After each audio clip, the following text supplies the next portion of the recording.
Hello everyone and good afternoon. Thank you for joining us for this free webinar. My name is Nathan Ellington. I'm the Marketing Coordinator at Connecting Up and TechSoup New Zealand. It's my pleasure to welcome you to this free webinar about preventing a data disaster, which is sponsored by Endpoint Protector. So we thank you for their support in putting this one on. It will be presented by Adam Hack, who is from EMT Distribution, one of our partners. And I just have to say up front, and Adam can jump in a bit later, his name is not a nickname. It is his serious name. We do notice the irony in him working in data security and having the surname Hack. The even funnier story which he told us is he used to work for a company called Adam Internet, and with the surname Adam Hack, that would have been an interesting meet and greet with people.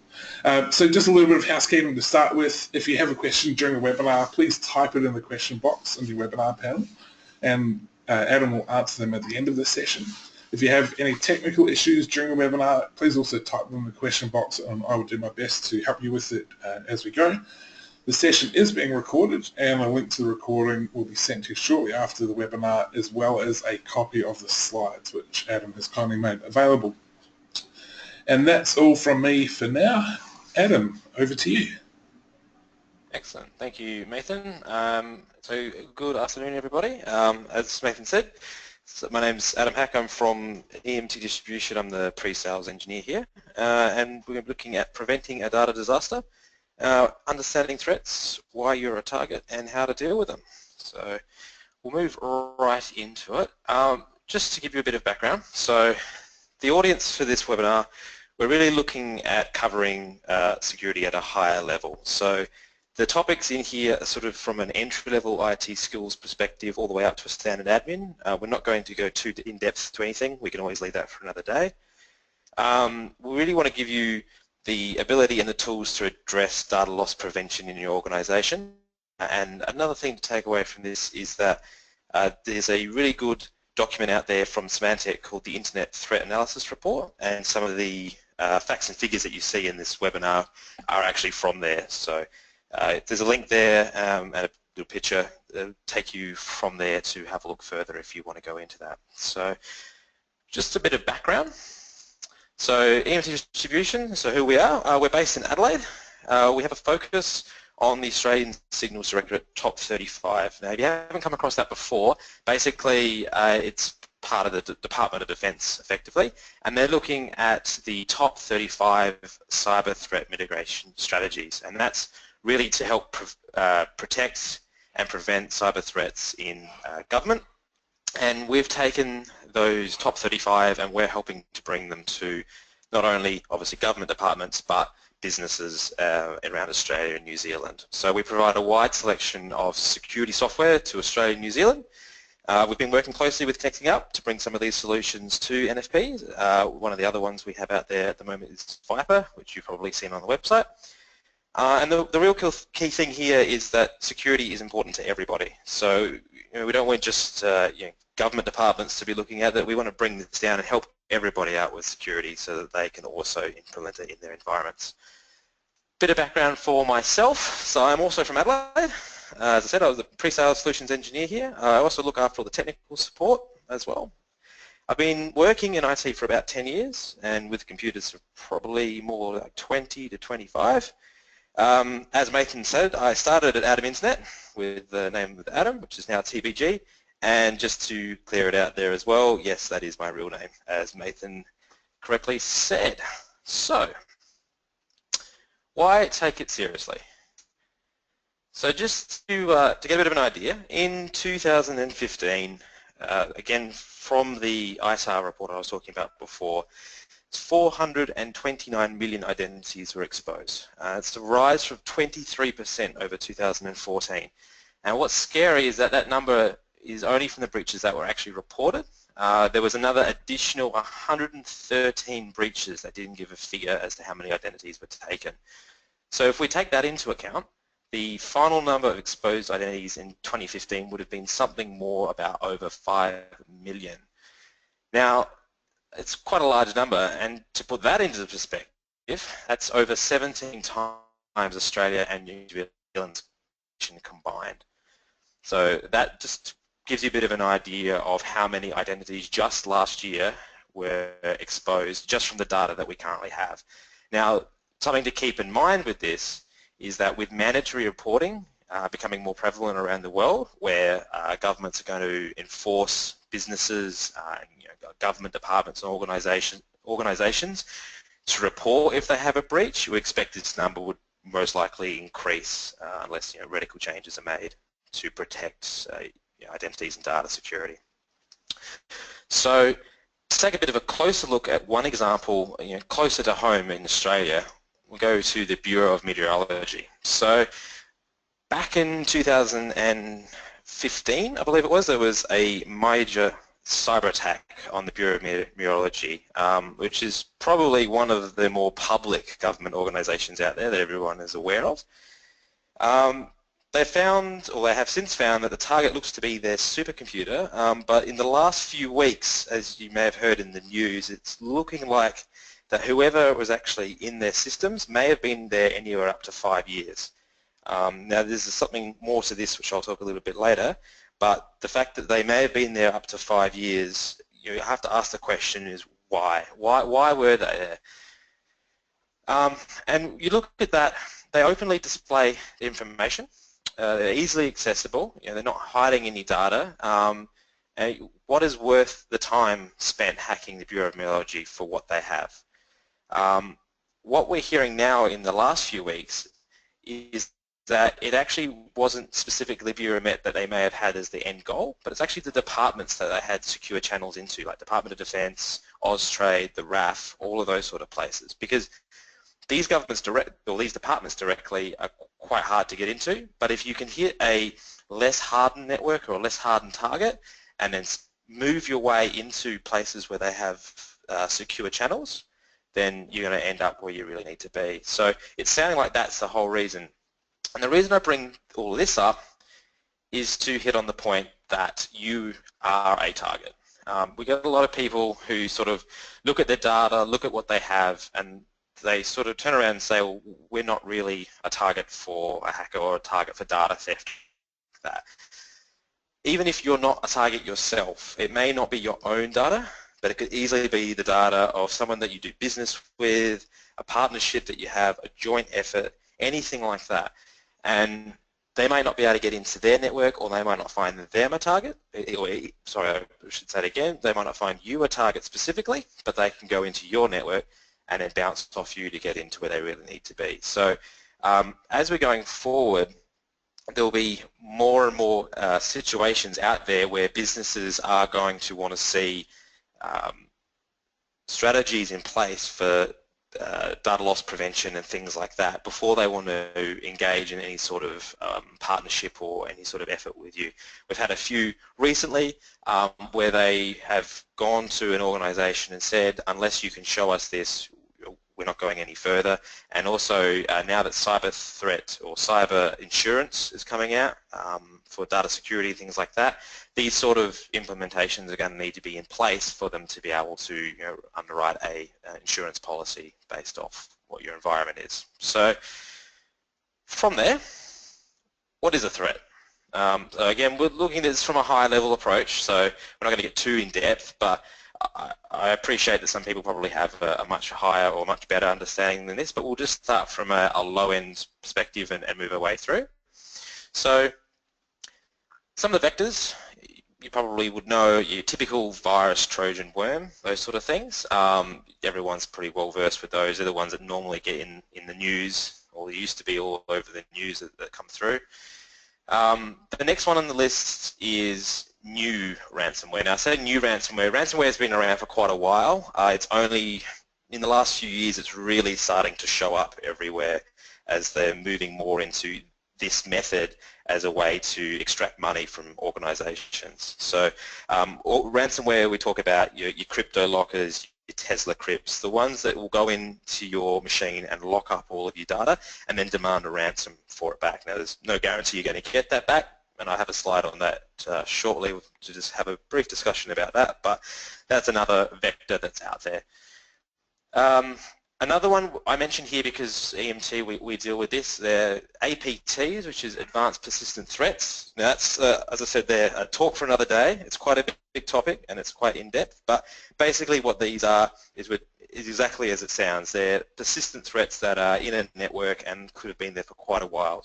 So taking data, exfiltrating data, watching what's going on the network. So that's quite a big topic, and we'll come back to that another time. And finally, what we're going to be getting right into today is data exfiltration. So data exfiltration, we're not only looking at this from a malicious perspective, from say a hacker or someone off the street, but innocently from an employee who may copy something to a USB drive and leave it on a bus or in a taxi, or it drops out of their pocket or something like that.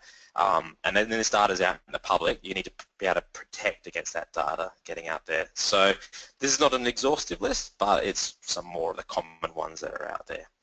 So just to briefly touch on the typical virus and ransomware. So just to give a quick idea how these sort of work, viruses and those sort of things generally are taking advantage of software vulnerabilities, and that's to do with flaws in the way applications are written in their code. So generally flaws in the code will come up as a security risk or a functionality issue, but these are the ways that they use to then either drop their viruses in or get them to execute. And where are these applications?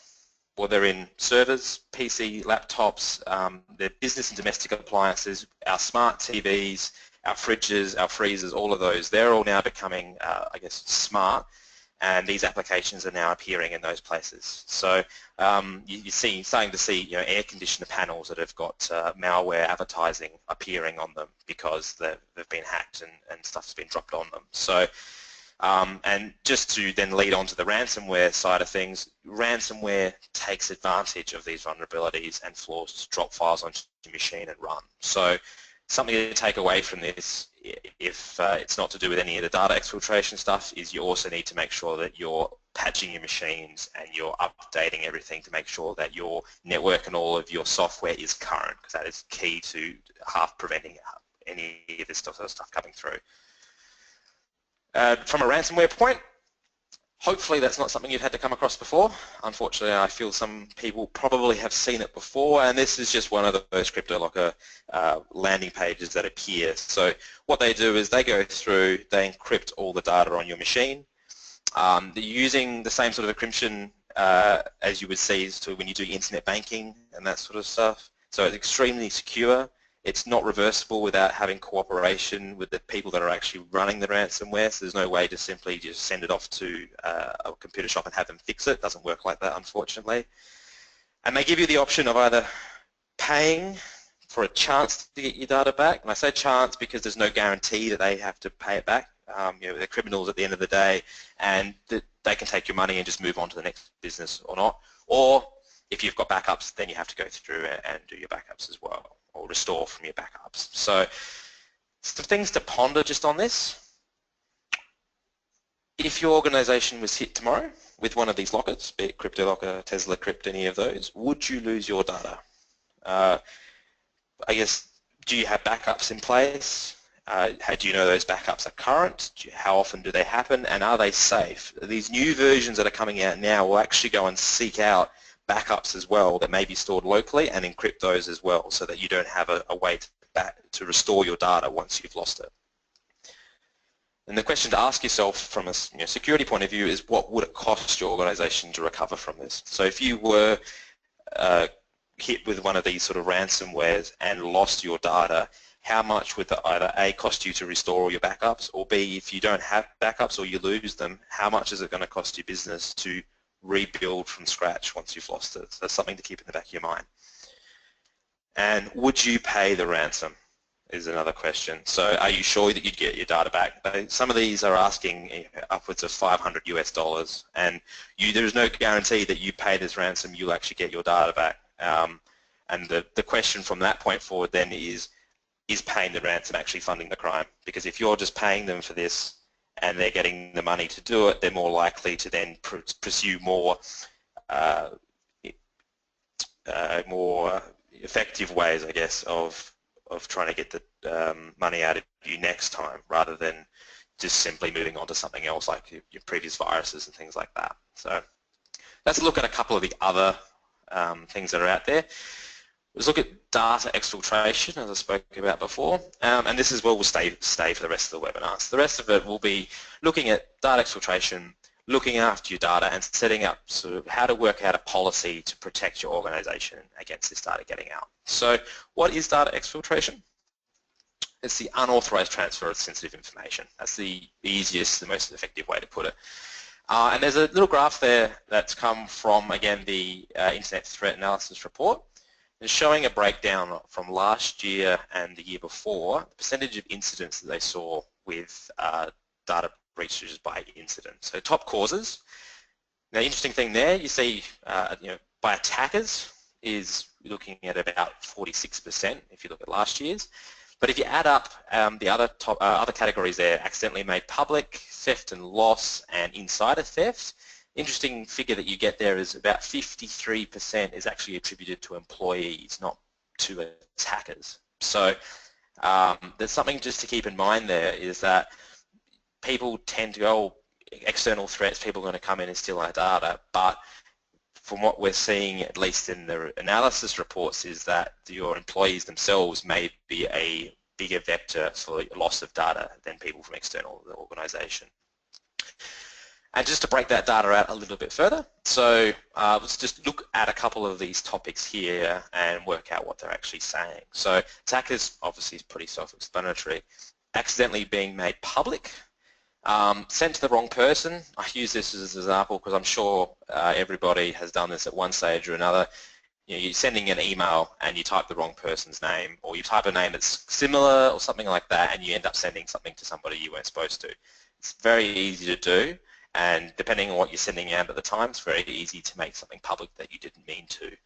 Uploading it to websites, so you got things like Google Drive, iCloud, all of those sort of applications online, people uploading it to websites that they may not realize are able to be accessed publicly and can be pulled down from there. And public folders as well, so places where there's no security on there at all, and people are uploading and making these documents available where people can just share the link out to other people and they can download it and get access to your data. The next one on there is theft or loss of a computer or drive. So this really applies to both the actual computer itself or the drive, but USB falls out of a pocket. So in a taxi, bus, your car drops out of your pocket, falls in the street, that sort of thing. If you've got sensitive data on there and you've lost that USB, what is the effect to your organization because of that? Another one, an interesting one that you see occasionally is people traveling a lot. They're going to have USBs as they travel around. You go through a airport security scanner, you have to take everything out of your pockets, you leave it behind or it falls out, something like that. So it does happen. And the same thing goes for accidentally left behind. So you go out to a business meeting or something like that, USB gets left behind, data's not encrypted, you haven't controlled what's actually on that USB, and there you go, it's another way. And the last one there is insider theft. This comes down to basically disgruntled employees, paid data theft, so one business offering money to get certain lead lists and things like that to another, or just something simple as an employee leaves a business to go to another business and they take their customer list with them, and you had no way of protecting against that. And that happens quite regularly. I've spoken to quite a few people who are looking at putting in a data loss prevention tool because of that exact reason. They need to be able to track where their customer data is going from employees that are leaving and that sort of thing. And the keynote at the bottom there is it happens, and it happens all the way up the corporate tree. So this is not, we're not just talking about people right down at the bottom level using their computers and losing data. This happens all the way up. A story I've come across before is a CEO who was doing a penetration test or getting a penetration test done on his company because some data had been leaked out, and so they went out and paid this company to come in and check and find out where the data was leaked and who was leaking it. And at the end, it turned out he was the one that was actually leaking it because they went in, they pretended to be someone who was trusted. He sent the data through and they got it. So it's not just tech at the bottom end or customer-facing people, those sort of people. It can happen all the way right up to the very top. So it's just something to keep in mind as well as we go forward. So really, what is the challenge? So why isn't everybody doing this? And the challenge is you need to balance out securing the data while giving enough control to work day to day. And what do we mean by that? It's that it's easy to lock down everything, but if this is going to start getting in the way of legitimate organization workflows for your users and stopping what they do day to day, they're going to start pushing back. And if you get enough people pushing back against it, eventually someone's going to switch it off and you're just going to go back to not having it at all. So you really need to think about how you're going to implement this, how you're going to design it, and what's going to work best for you as a company. And so the first step really is you need to establish what you want to protect. So are we looking at credit cards, passports, emails, pictures? If you do some sort of programming, we look at doing protect that sort of thing. Or are we looking at protecting documents that have customer details and things like that? So the first step is working out what you want to protect against, and then from that point forward, then we move into the next thing, which is what do we do? So let's have a look at some of the first steps of designing this and figuring out what we're going to do from there. So device control versus content control. So what do we mean by this? This is specifically looking at data loss prevention now rather than any of the other solutions out there. But device control is effectively controlling based on which devices are plugged into the network. So one of the solutions that we deal with, which is Endpoint Protector, one of the abilities it has is to have approved devices that are allowed to be plugged into the machines. So you have to obviously make the investment to purchase some decent USB devices. You can't just get the $2 ones off eBay. You've actually got to go out and go and buy some decent quality USB devices, but they'll all be individually serialized. So what you can then do is you can say, well, these are company approved USB devices, these are their serials, and these are the machines that they're allowed to be plugged into. And you can feed that information into a good DLP solution. And what it'll be able to do is it'll be able to look for these particular serial numbers and only give access to a USB device when they're plugged in.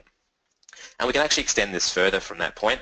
USB we use as a good example, but in the case of Endpoint Protector as well, you can protect against phones being plugged in, you can protect against CD-ROM drives, floppy disk drives if you wanted to go down that route, even things like preventing people plugging in extra mice or keyboards and that sort of thing. So it's a proper device control, locking down your computer or your organization's computers as they stand so that people can't come in and just plug in whatever they want. And that may be better even from a security point of view. You might look at that as a way of keeping your assets all together as well, making sure that people aren't just swapping out things for whatever they bring from home. This versus content control. So content control is what content is actually being transferred regardless of which device. And I've got a note down there, or a combination of both. So what content control allows you to do is specify you can copy, say, A to any device or B to the devices we spoke about before that have particular serial numbers. But you can say, I only want documents that don't contain confidential words, or if you find documents that have credit card numbers in it, I need you to block them and alert me. Or you can do things like you're not allowed to copy MP3s, or you're not allowed to copy programming files and things like that. Content control is the next step up, and it starts to become more aware of what it's doing. So what it's doing now is it's looking at the file, or in the case of, say, an Excel spreadsheet or a Word document, it's looking into the file and actually seeing what's in there. So it's actually content aware is the best way to put it. So we look at that either or a combination of both of them, depending on what works, again, in your organization. Some examples of what you can see. So you can see in the bottom corner there, this is all from Endpoint Protector 4. This is one of the solutions that we look after. But device control. So this is just a brief look at one of the logs from Endpoint Protector, and this is showing a USB device has been plugged in, some files have been read and copied and written, and some locations of where they've been going. Now, This is because this particular flash drive is authorized to be plugged in. We can see what's being copied, but we don't know anything more than what you see here. We don't know what's actually in the file. So if I was copying a document of some sort and it was called confidential.doc, that's great. We know that that's what it's called, but we can't actually see what's in it, and we don't know what's in it. So that's one side to device control versus the content aware. So this is another example here. This was a JPEG being blocked from being emailed. So you can see here that some sort of content was blocked, and as we move along we see which workstation it was, who it was, what the actual policy broke, where it was going. So in this case it was email. It was going to Thunderbird, which is like an Outlook style program. What the location of the file was, which has been shortened down because of the column there, and what sort of file it was. And what these programs can then do as another step, and EPP4 does this as well, is it can actually take a copy of the file and store it locally. So if they break a policy or they trigger a policy, it may not block them or it may report them, but it can also take a copy of that file and store it locally, and this is called file shadowing. So it can shadow the files that have been copied across and keep a local copy so that you can then go in and have a look and see, okay, well it triggered this alert, why did it trigger it, and have a look. So there's that option as well. So with that sort of information, the next thing we've got to do is decide what's important. And the question for that is then, what is critical to the organization? Is it financial records? Are we looking at personal data? So addresses and tax file numbers, passports, those sort of things. Is it credit card details? So we're looking at particular types of credit cards, bank details, BSBs, or is it images and photos, that sort of thing. So again, part of the setup and part of trying to implement any solution, whether it be DLP or otherwise, is you need to work out what's critical to the organization and what you're trying to protect. Once you know what you're trying to protect, then the next step then is to go, as I say, going granular. So what you need to do is actually work out, is there something more granular than just financial records that we want to protect? Do we want to protect based on an actual file? So a JPEG, a PNG, a GIF, these are all obviously picture files, Word, Excel, things like that, media files, and another example there. So you can see here, again, this is another example of one of the tools. You can see as a policy that you create, you would then go in here and tick which options you'd like to protect against. And then this policy, depending on whether you've set it up to enforce it or audit or show what's going on, you can then run this policy over the machines and it will then start controlling what's going on. So part two is content filters. So again, another good example here. The top one, a predefined content filter blacklist, and what that basically is looking for credit card information, or are we looking for, as a personal information I was talking about before, driver's licenses, IDs, phone numbers, tax file numbers, that sort of stuff. So what happens is if you've ticked some of these boxes and it detects that you've selected them on, say, a Word document or an Excel spreadsheet, as you copy that file, it will open the file quickly in the background, look inside of it, run a check over it to see whether any of these details actually exist in there. If they do, it will then action the policy, be it block it or allow it and report it, things like that. So that's what these allow you to do. The only thing you've got to just be mindful of is if you're password protecting your files, and that may be something you need to think of as well, because it's not going to be able to get in there. So that's a content filter that's been predefined. You just tick it through. The one underneath it is to do with dictionaries. So you can set up your own custom dictionary of words that you may want to block or report on. So you can sit down and establish a dictionary baseline of what you would like to use, upload that into the tool, and now the tool will do the same thing as before. It'll look at all the documents you're moving around, be it a programming file or a Word document, and it'll look for these words in the dictionary and block or report based on that. So established the what and now the where. So we've worked out at this point, okay, we're looking at financial documents or we're looking at addresses and things like that. where do we actually want to control them going? Because the one thing to keep in mind is that USB isn't the only way to get data off the network. So there are other options out there. And what I mean by that is there's a bunch of internet options now, like Google Drive, Dropbox, Skype, Outlook, those sort of ways. So you can protect your USB devices and control them all you like, but at the end of the day, if people can still upload to Google Drive, or they can move them into Dropbox, or you can see underneath there, again, a whole different host of options to do with cloud services and instant messaging, those sort of things, you're still going to need to protect against those methods as well.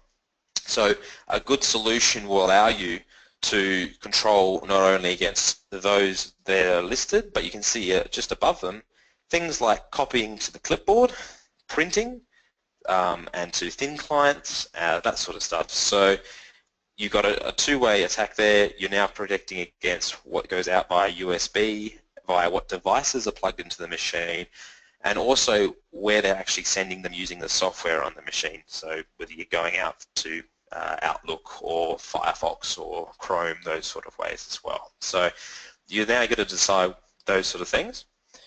And something else just to keep in the back of your mind, another theme just to add on to the list is encryption. So when we copy the data to the USB drives, if you're just copying them without any sort of encryption and you lose that USB device, it doesn't matter if you've been able to track the data being copied. If you then lose that USB device and someone picks it up and plugs it in, there's still going to be access to the data. So what you've got to be able to do is you've got to be able to copy the data to the USB device, but you've also got to keep it protected. And there are ways of doing this. There's a software way of doing it, or there's a hardware way of doing it. But what you can do is you can enforce on a USB that when you copy a file to this USB, it needs to be encrypted using a password or a fingerprint or something like that. And you can do this by just, again, a selection of, say, 10 USB devices are the only ones that are allowed, or you can say that any USB device that gets plugged in must have encryption on it. And this is another way of looking at it. If you start looking at encryption, you might not care that people can plug in USB devices without being serialized into your network, but you need them encrypted so that if they do lose it, the person who picks it up still can't do anything with it. So it's another way of looking at it as well and working out what you want to do there. Encryption can be as basic as a program that you run on the USB. So Casosis have one called EasyLock, and that's just a executable that runs on the USB device. You drop the files into it.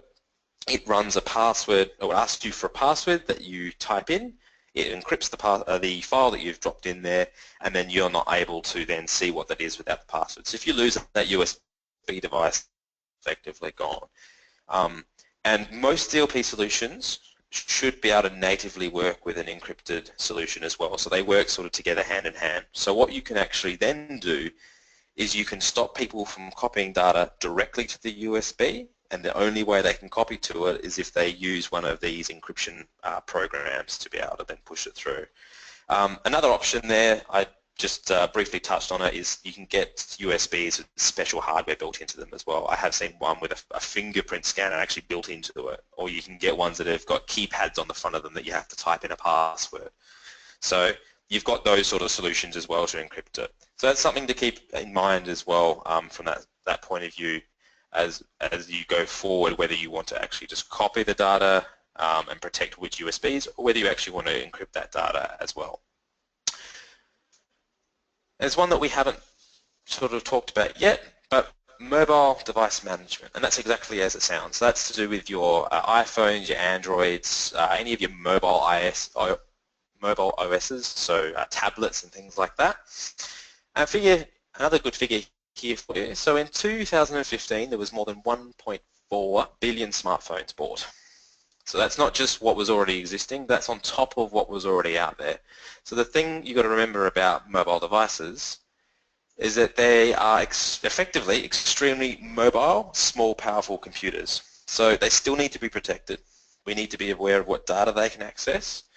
And the last point on there is that a phone without a password or a code is just an accident waiting to happen. So you've got to make sure, and a lot of these data loss prevention solutions will have some of them will have quite a robust mobile device management piece in them as well, others not so much. But what this then allows you to do is track your mobile devices. You can enforce policies on them, like forcing people to have passwords or forcing them not to be able to use cameras and things like that. And also a lot of newer devices now are actually encrypted themselves. So you can plug it, if you were to lose, say, your mobile device and someone picks it up and plugs it into their machine, without a passcode on it, they can't even access the data on it because it's actually encrypted using the password or the code that you use to lock that phone. So that's another reason why you really want to have a password or a code on there. There's a little thing at the bottom there as well, just to get us by. So another thing to talk about here. So we're looking at auditing versus enforcing. So the question here is, do you want to just watch and audit, or do you want to actually enforce restrictions on the user base? So we can just sit here, we can make a policy up, and we can push it out, and we can use it to watch what everyone's doing, see what data is being moved about, and work out from there what we're going to enforce on. Or we can just create the policy and go straight into enforcement and work from there. So little table here, there's pros and cons to both, and really at the end of the day, the only con to enforcing is that you've just got to be having it set up correctly. The pros for auditing, so there's no user restrictions, you're just auditing, so it's not stopping anything. You're not going to have any users push back on you when they can't do something because it's allowing everything through. So it allows you to also quietly watch your users. So if you don't want to stop them from doing something, but you actually want to watch and see what they're doing, you can use an auditing side of it. As you can see there, it logs everything without impeding on them. The downside, and the big downside with auditing, is you can't actually stop the data being removed. You can see it being moved around, and you could go back afterwards and see somebody moved a piece of data, but it didn't actually stop them from doing it in the first instance. And that's a big con there alone, is if you're not enforcing it, then you're not really stopping anything from happening. Versus the enforcing, your pros are obviously you're protecting the data from being removed, and you're able to log the user's behavior still. So you get an idea of, you might set off a report every time somebody hits something that you've set up incorrectly, or maybe you've set it up correctly and they're trying to move data they're not supposed to. You can end up with an email or a notification to say this user is doing it. You can follow it up. And the big pro there is a proper data loss prevention strategy if you're enforcing versus just auditing. So a lot of places, again, we talked about that cyber insurance and those sort of things. Unless you're actually enforcing these rules, it's not going to be good enough. They don't want to see you just auditing it, they actually want to see you doing something about it. The only con to enforcing really is that your policies need to be set correctly, and that was the whole idea of the last few slides, is that you've got to work out what the policies need to be and actually going through and setting them up so that you don't end up with users pushing back on you, and as I said before, you end up just rolling over and that being the end of it. So the most important thing though is not just to say it's too hard and fail to do it at all. So a lot of people tend to look at all of this and they maybe either they're just scared of it or they don't quite understand it. The first thing you do is just reach out to somebody who deals with it all the time, and we can help you out trying to work out what works best for you. It isn't actually as hard as it may seem to set up. You've just got to work through it and make sure that you've got everything under control before you go and start enforcing policies on people. So to round it up, how does it look? So this is an example just of one solution out there, and what should the end user expect to see if they're using a solution like this? So just don't let anyone sort of tell you, well, you know, they're going to have pop-ups appearing in front of them and they're going to have to sign into things and it's all going to be very difficult. Not at all. It's actually very simple. Again, Endpoint Protector we use as the example. So in this case, you're only going to see a tray icon, and actually in EPP4 you can hide that icon altogether so they don't even have any idea that it's there, and it'll only appear when they do something wrong and it blocks them. Unless there is a reason to actually have to go in there, they will never see any more than just an icon. The application you see on the right is a fail-safe, so that if there's a device they need to plug in that they don't don't otherwise have access to, or an administrator needs to turn off the protection for a certain amount of time, there are products out there that have the ability to then switch themselves off for 30 minutes or a day or something like that, or just say, okay, a USB device that's not known can be plugged in for 30 minutes if you're out on site. So other than that, there really wouldn't be a reason to see anything, any UI in front of them. And that's really good because it means that there's very minimal change if you roll this out to your users. If it's all set up correctly, they don't need to learn any new features or any new options or anything they need to do to use the software. The only time they would see something else, in this case, is something being blocked. And here's a little example here. So this was a policy that I have set up where the policy is set up so that any picture file on any one of the computers, if anyone tries to remove them from it, it'll block it. So in this case, you can see here that the policy was to block all picture files, and the machine was trying to upload it via Firefox to a website. So the product has detected that, it stopped the transfer, and it's shown them this little icon down the bottom corner alerting them to the fact that it was detected and it was blocked. Now this can say, at least in EPP4, it can say anything you want. You can customize this text to say what you want. You can say contact your admin if you need permission. It also does things in the background, like you can set it up so that it doesn't even tell them, it just blocks it, or the screen goes dark or something like that. So there are other options out there. And the final one just to look at is how about the admin? So good old admin has to run this thing. What does he get to see, or he or she, I should say? So this is just a web-based tool that EPP4 uses, and it gives you a bit of an overview of how it looks. So you can see down the right-hand side there, I'll just grab my laser pointer. So some overview dashboard sort of things. You've got some device control stuff in here. There's that content aware we were talking about, some encryption, some mobile device management, and then all your reporting and alerting and how to look after the product as well. And that's all contained in this one interface here. You don't need to go looking for different parts of the server and things like that to control all of this. So it's all located in a single pane of glass. Makes it very easy to control. So, in conclusion, let's round this up. Just a few points just to touch on. It's not difficult to implement a good solution, not at all. As I've shown there, you've just got to work through it step by step, work out what you need to do first, and then go through it from that point. So planning is key. And the first step you really need to know is, as an organization, you need to know what's worth protecting. Because if you don't know what's worth protecting, you're not even going to know where to start. And as I said before, the big pushback you get most of the time is from users who wanted to do something and all of a sudden they can't, and then you get a whole bunch of people together and eventually the solution gets turned off. And it's just because it wasn't implemented correctly at the start. So correctly set up, a good solution will look after itself. It'll be low touch and it's minimal end user contact. They won't see much, they won't have to do much. They're effectively, unless they're doing something wrong, they'll never even know it's there, and that's a good thing. So remember, you are a target. That's one thing to remember. Don't just put it off saying we're small or we don't have any data that needs to be used. You know, you don't want to be the Bureau of Meteorology who have all their data out there, but they have connections to other people who might be the actual targets in the end.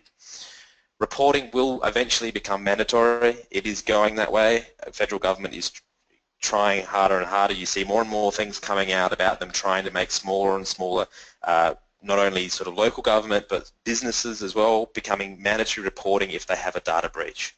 And so what you want to do is you need to implement solutions early, or at least get some policies set up early to save yourself the headache later on when these departments come along and say you need to start reporting on this sort of stuff.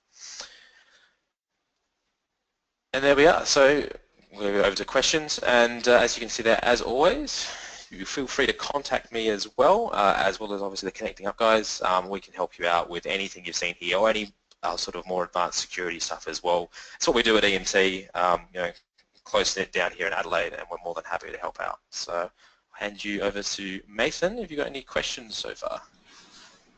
Cool, thank you very much, Adam. Yes, we have a couple of questions so far. If anybody else has anything, feel free to write it in the question box and we'll get to them. We do have about another 13 minutes or so, and if there's a few questions, Adam said he's happy to go a little bit over.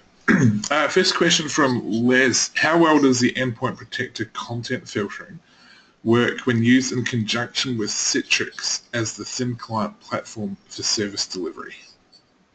Sure. So we'll talk about, I guess in this case, the one I'm really well versed in is Endpoint Protector. Obviously these are the guys that have been looking after it, but they actually have built a piece into it specifically to deal with terminal services and terminal clients and thin clients and things like that. So what they're able to do is they're, at least for Citrix, off the top of my head, I believe they can inject themselves in and protect against that as well.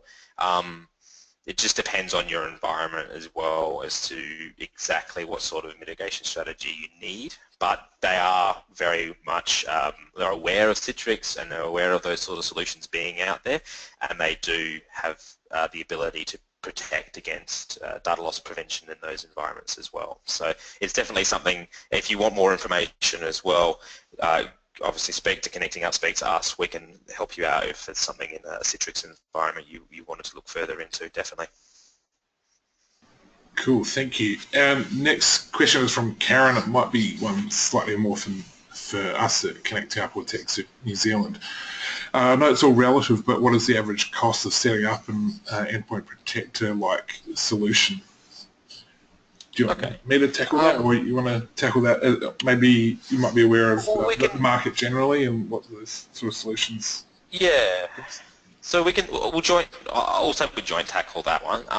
So just for a point of view, most of them, this sort of stuff, and in anything IT really breaks down to the product and the services that have to go with it to get set up.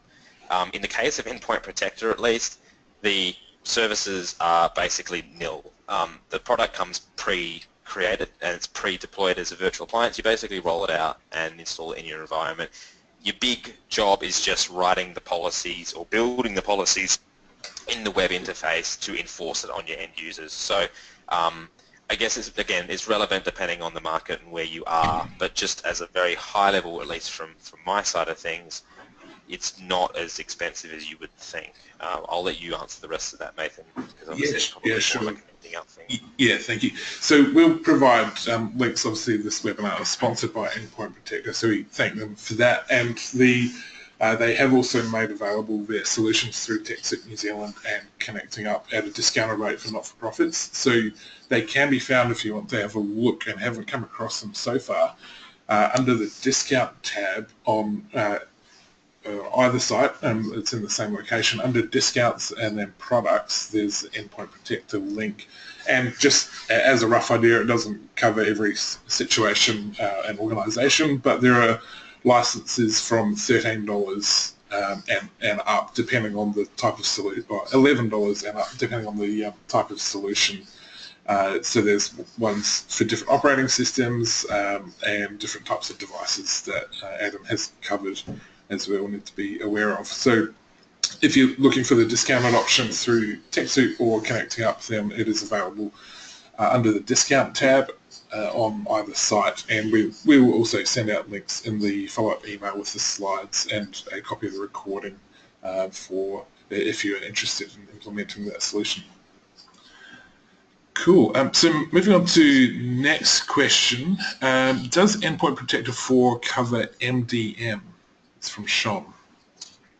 No worries. So I believe MDM, that question may have come in before we hit the mobile device manager. So MDM, for anyone else that's listening, MDM is the abbreviation for mobile device management. So in the case of EPP4, yes, certainly does. It has a mobile device management piece in it. It will cover you over Apple iOS and Android at this stage. I believe there's probably ideas to put more in there down the track, but you'll definitely be covered for your two major mobile operating systems.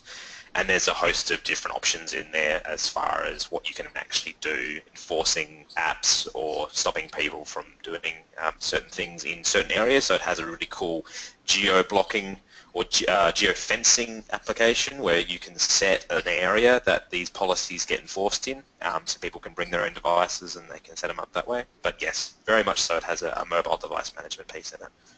Cool, fantastic. And a question from Ben. Any comments or views on establishing DLP with cloud services like Office 365? So that's an interesting one.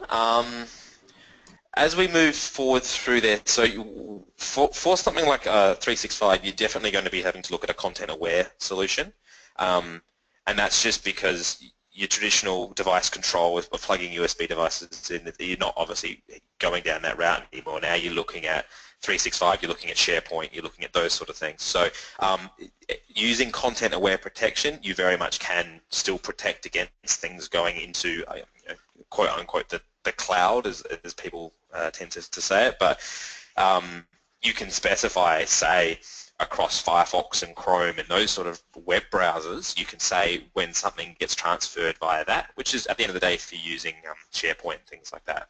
That's effectively the way you're going to do it. You can look for documents that are being transferred, and the same strategies that you would apply to transferring something via USB, you can use for a cloud-based solution as well. And same as like, we're going to cloud, but Google Drive and iCloud, those sort of applications, at least EPP4 is aware enough of the different solutions out there as a program that it can see Google Drive as being its own application, or going to SharePoint. I think OneDrive is another option. It's aware that if you're copying something to OneDrive, it can actually block specifically on that as well. So there are those options there as well. Cool, thank you. So question from David. So EP4 is virtually ready to go client question. Does it sit on VMware or is it hardware? Sure. So there's a couple of different ways of putting it out there, but basically they have, it's the application or the appliance itself, so it runs as a virtual appliance for the hardware or the server end of it.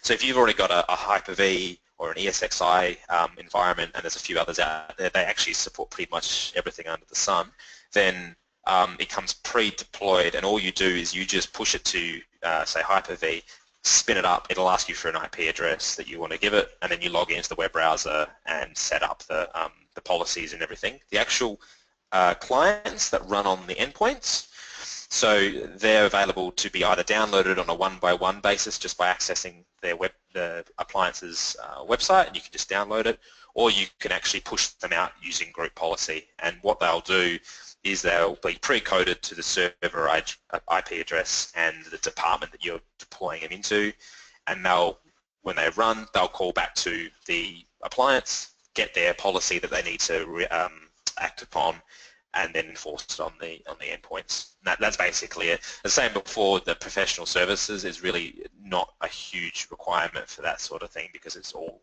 Casosis have done a really good job in making it as easy as possible to deploy. It's worth noting, so there is appliance. They do have a hardware appliance, but we generally find people just don't need to worry about it because they've already got an environment. And they do have a cloud option as well, slightly different to the way I've previously described it working, but effectively at the end of the day it works the same from the client perspective. They report to a Casosis run cloud instance rather than an appliance in your rack. Cool, thank you. From Vesna, what is your view on Meraki Mobile Device Manager? To be honest, I'm not too versed, and I know of it, but I don't really have an answer to that one, unfortunately. That would be something I'd have to have a bit of research in and look up. Sorry, it's a little bit outside of my day-to-day. No problem. A good question here from Christy. One of our risks would be in staff being able to use mobile devices and or home computers to access web-based client databases and remote desktop. So if the employee uses the Save This Password feature, it leaves our data very vulnerable. Does Endpoint Protector assist with that sort of situation? So that one's an interesting one because it's kind of hitting on two separate topics in the one. Yes, I guess if you're using web-based access and you're going home to a machine that doesn't have a client running on it, then you're still at risk because there's no way of enforcing that on the endpoint. Now, it depends on whether you want to stop your users from accessing it from home, or forcing them to, because there's a few different ways you can tackle this. You can get them to remote in, so you can set up a virtual VPN or a remote desktop service that they can remote in, and by doing that, then as they remote into one of your servers at your organization, they'll be forced to run the EPP client as part of the session they spawn up. So that's one way of looking at it. You mentioned the password stuff there as well. It's kind of outside of what's going on here, but we do have another solution called Psychotic Secret Server, and what that whole idea of that is actually to protect your passwords from being shared and that sort of stuff. So password privileged account management is another topic altogether, and it's something that would go hand in hand with data loss prevention. It's another thing to look at as well, and we can help you out with that, as I'm sure Connecting Up can point you in the right direction. Cool, thank you. Yeah, I could probably say it's probably not too early. That is something we have been in discussion on bringing to Connecting Up and TechSoup New Zealand. So based off that question, we might accelerate those discussions. So around secure password management and associated services. So it might be able to help in that situation with the solution in the very near future. So keep an eye on our emails. Question from Sean: where can the cloud appliance be purchased from? So the cloud appliance at the moment, I'm not actually sure. I might have to check with you guys, obviously Nathan, as to what that looks like. It's generally run still through us, and then we help you out with getting it all set up as your level 1 sort of support. So EMT, one of our big things is we act as vendors for people that are overseas. So we're the local point of contact for tech support and things like that, as well as sales and things. But Nathan, I'm not actually sure, but are you guys also looking after the cloud piece as well, or is that something you'd have to check offline? That's something I have to check offline. I'm just looking at the product list at the moment. It's all virtual appliance and then mobile device manager currently. So we can definitely work that out with you, though. That's perfectly fine. Yeah. Cool. Just a query from Marty, which I think the answer is a yes. Can you also provide information on links in the post-webinar pack regarding the data breach reporting that you're referring to?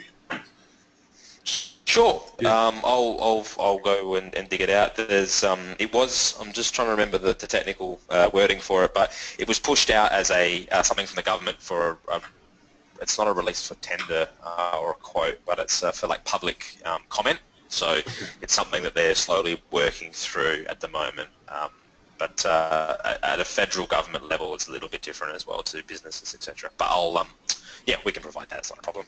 Cool, very good. And well, that looks like the end of the questions. There's a few thank yous in the comments and the questions. So, Adam, thank you very much for your time. As I mentioned earlier, we will have a copy of the recording and the slides will be sent out to everybody. If you have any questions that come to mind, Adam's email address is on the screen, or feel free to send them through to our events team, events@connectingup.org. That's where you can just reply to the email that will send out the slides, and we'll forward them on to Adam as well. If you have any feedback, feel free to send that through as well. And that's the end of today's webinar. So again, thank you to Endpoint Protector for sponsoring the webinar and teaching us about how to prevent a data disaster. Thank you for joining us, and we'll see you next time on another webinar. Thank you.